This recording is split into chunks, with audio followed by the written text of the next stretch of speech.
নমস্কার, সবাই কেমন আছেন? তো আজ একটা খুব সুন্দর দিন। পুজো দিতে আসলাম তো মায়ের এই মন্দির। দিনটার কথা হয়তো কম বেশি সব আর বাবা মানুষই জানে। ভোলানাথের মন্দির। আজ হচ্ছে শ্রাবণ মাসের প্রথম সোমবার।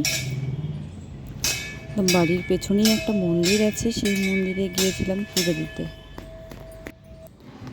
দেবাদিদেব মহাদেবের মাথায় জল ঢালতে। বেলপাতা, ফুল সব ঠাকুরের মাথায় দিলাম।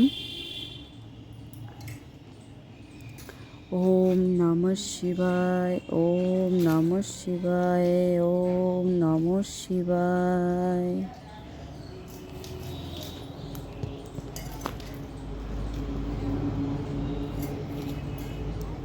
আরেকবার অভিষেক করছি।